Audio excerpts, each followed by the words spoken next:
ఓం శ్రీ గురుభ్యో నమ. సెప్టెంబర్ మాస ఫలాల్లో భాగంగా 11వ రాశి కుంభరాశి. దీంట్లో ధనిష్ట 3, 4 పాదములు, శతభిషం 1, 2, 3, 4 పాదములు, పూర్వభాద్ర 1, 2, 3 పాదాలు, మొత్తం 9. ఈ నెల ఈ రాశి వాళ్ళకి అంత అనుకూలంగా లేదనే చెప్పాలి. అయ్యా మీకు అనుకూలంగా లేదంటే ఏంటంటే, మామూలుగా ఇప్పుడు ఒకసారి ప్రయత్నం చేసే వాసన మరి 2, 3 సార్లు ప్రయత్నం చేస్తే కానీ అవదు. అంతే. అనుకూలంగా లేదంటే దానివల్ల మనసుకు బాధ కలుగుతుంది, దానివల్ల చిరాకు. ఇవే అనుకూలంగా లేదంటే అప్పుడు మనం ఏం చేయాలి? సహనం వహించాలి.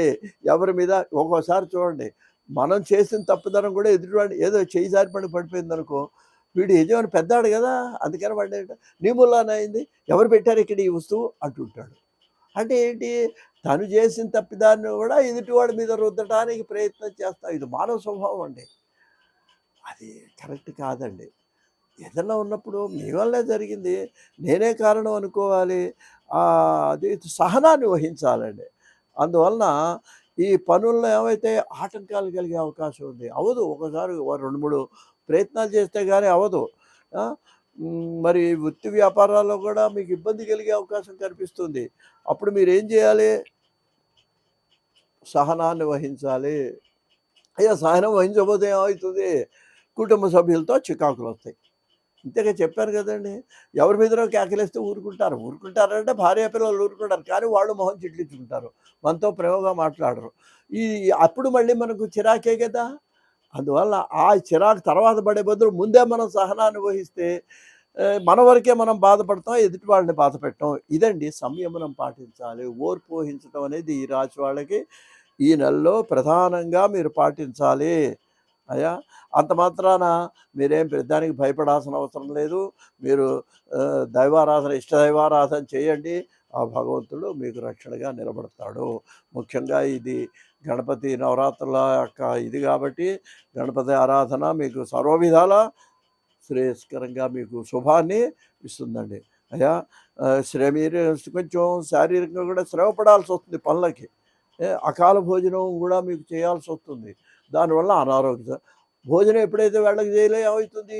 అనారోగ్య సమస్యలు వస్తాయండి. అనారోగ్య సమస్యలు వచ్చేది కాకుండా మీరు వాహనాలు నడిపేటప్పుడు కూడా స్పీడ్గా వెళ్ళకుండా జాగ్రత్త వహించండి. చెప్పాను కదండి. లేకపోతే ఏంటంటే మళ్ళీ ప్రమాదాలు జరిగాయి. వాహనాలు ప్రమాదాలు, రక్తం చూడటం, అపకీర్తి, ఇవన్నీ కుజుడి లక్షణాలండి.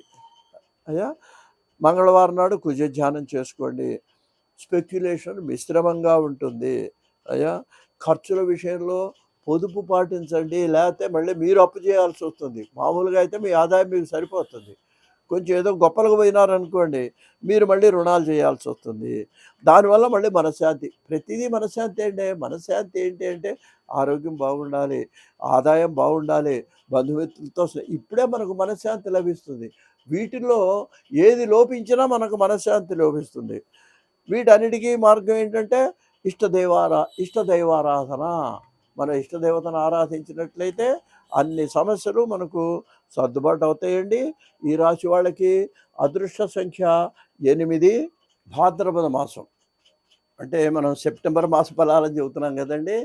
ఈ సెప్టెంబర్ నెలలో వచ్చే తెలుగు మాసం పేరు భాద్రపదం అండి. ఇది ఇంగ్లీష్ పేరు సెప్టెంబరు. అంటే ఒక విధంగా చెప్పాలంటే భాద్రపద మాస ఫలాలని చెప్పాలి.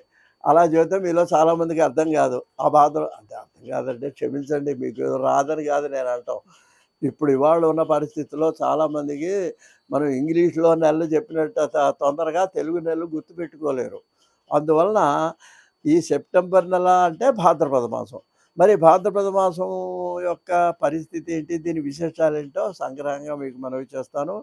అసలు ప్రతి నెల కూడా రావడానికి కారణం ఏంటి? మన తెలుగు నెలలంతా జ్యోతిష్యం సిస్టమేటిక్ అండి. ఏదో ఇంగ్లీష్ నెలలు పెట్టినప్పుడు సెప్టెంబర్, అక్టోబర్, నవంబర్, డిసెంబర్ అలా బరబరా పేర్లు కాదు ఇవి. ఇక్కడ ఏంటంటే ప్రతి నెలకి పౌర్ణమి నాడు ఆ పేరు వస్తుందండి. చైత్రమాసం పౌర్ణమి నాడు చూస్తే క్యాలెండర్లో చూడండి, ఆ పౌర్ణమి నాడు చిత్తా నక్షత్రం ఉంటుంది అక్కడ. మొన్న శ్రావణ మాసం ఇప్పుడు జరుగుతున్నది.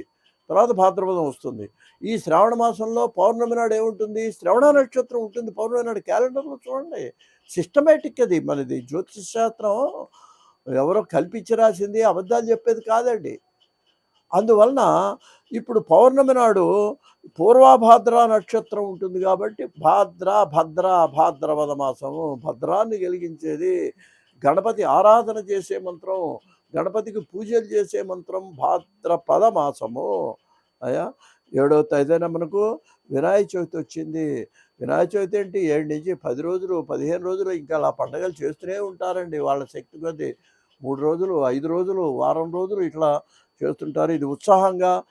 అందుట్లో మన భాగ్యనగరంలో అయితే అబ్బో ఎంత ఎత్తు, ఎంత విగ్రహాలు, గణపతి ఇవన్నీ చేస్తుంటాం. ఇంకా 15వ తారీఖున వామన జయంతి వచ్చిందండి మనకి. వామనావతారం, వామనుడు పుట్టిన నెల ఇది. 17వ తేదీ, అది 15, ఇది 17వ తేదీ అనంత పద్మనాభ వ్రతం అండి. కొన్ని కుటుంబాల్లో ప్రత్యేకంగా ఈ వ్రతం వంశపారంపర్యంగా, అంటే వాళ్ళు మరి ఆ తోరం కట్టుకుంటారండి, వ్రతం చేసుకుంటారు. ఆ తోరాలు మళ్ళీ వాళ్ళ కోడలకి కొడుకులకి ఇస్తారు. వీళ్ళు తీసుకెళ్ళి ఆ అనంత పద్మనాభ స్వామి దగ్గరికి వెళ్ళి ఆ గుళ్ళో దీన్ని ఆ తోరాల చివరన అందజేస్తారనమాట ఎక్కువైపోతే. ఆ విధంగా ఇది అనంత పద్మనాభ వ్రతం చేసుకుంటూ అది ఈ నెలలోనే వచ్చేసిందండి. ఇంక అన్నిటికంటే ముఖ్యమైనది మహాళయ పక్షాలని చివరి 15 రోజులు ఉన్నాయండి. ఏమిటిదంటే పితృదేవత ఆరాధన అండి.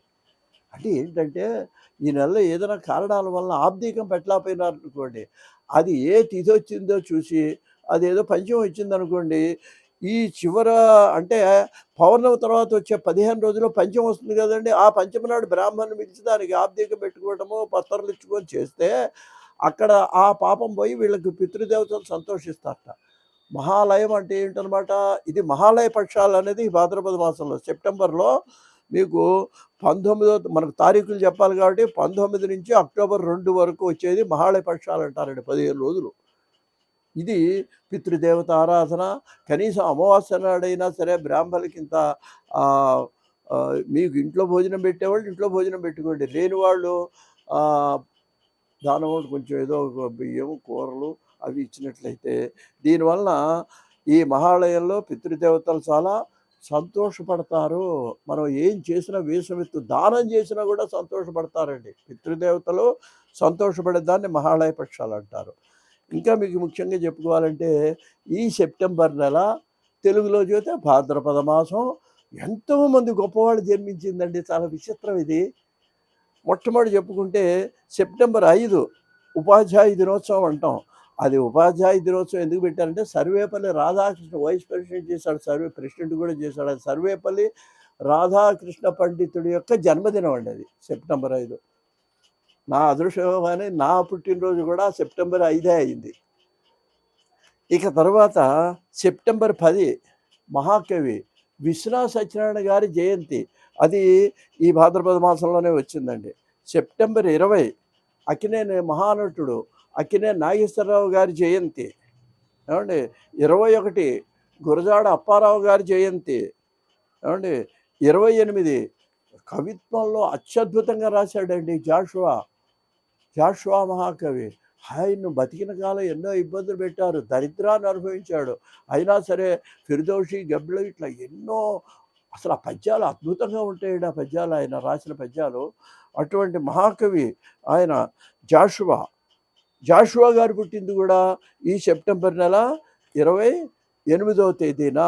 మరి ఈ విధంగా చూసుకున్నట్లయితే ఈ భాద్రపద మాసం అంటే ఈ సెప్టెంబర్ నెల మనకు ఎన్నో శ్రేయస్సులను ఇచ్చేటువంటిది. ముఖ్యంగా మరి గణపతి నవరాత్రుల సంరంభం ఉండేటువంటిది కాబట్టి అందరూ కూడా ఉత్సవాల్లో పాల్గొని ఆ గణపతి యొక్క అనుగ్రహాన్ని పొందినట్లయితే మనకు ఎంతో శ్రేయస్కరంగా ఉంటుంది అని మనవి చేస్తూ స్వస్తి.